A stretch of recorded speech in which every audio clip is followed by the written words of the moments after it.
Hello. তো চলো তোমাদের নিয়ে যাই কলকাতা থেকে মাত্র 2 ঘন্টা দূরে ছবির মতো সুন্দর একটা জলে ঘেরা রিসর্টে, আর যেটা পারফেক্ট ফর ডে আউট আর স্টে।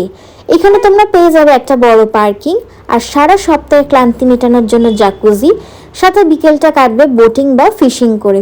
আচ্ছা, বিকেলে চায়ের আড্ডাটা কিন্তু গাজিপুতেই করো। এরপরে ঢুকতেই আমরা পেয়ে গেলাম ওয়েলকাম ড্রিঙ্কস। রিসেপশনটা দেখো কি সুন্দর করে সাজানো, বৃষ্টির মধ্যে চারিদিকটা কিন্তু অতুলনীয় লাগছিল। রুম এইখানে আছে কটেজ আর ডিউলাক্স। চলো রুমটা এবার দেখে নিই। আমরা ছিলাম ডিউলাক্স রুমে, একটা কুইন সাইজ বেড, আর ভিতরের ইন্টেরিয়রটা দেখো জাস্ট দারুণ। সাথে একটা আছে বড় স্মার্ট টিভি, যেটা তোমরা সোফায় বসে এনজয় করতে পারবে। Washroom with all amenities. আর এটা হচ্ছে রুমের স্পেশাল অ্যাট্রাকশন, যেটা দেখেই তোমরা সারা দিনটা কাটিয়ে দিতে পারবে। তারপরে আমরা চলে এলাম জাকুজিতে রিফ্রেশমেন্টের জন্য। আচ্ছা, লাঞ্চেও কিন্তু ভালো ব্যবস্থা ছিল।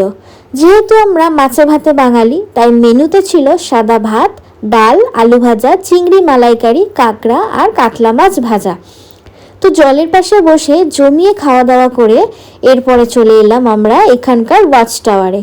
আর ওয়াচ টাওয়ার থেকে জায়গাটা কি সুন্দর লাগছে দেখো। আর এই চিলড্রেন্স পার্কটা, যেটা দেখে আমরা ফিরে গেলাম আমাদের ছেলেবেলায়।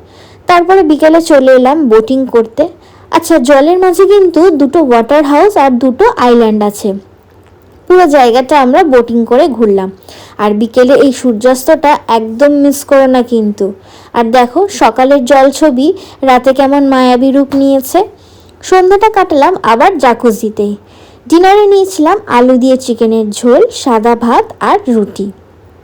পরের দিন সকালে কমপ্লিমেন্টারি ব্রেকফাস্টে ছিল কেক, ডিম, কর্ন, লুচি, ঘুগনি, রেড সস পাস্তা, টোস্ট আর ফ্রুটস।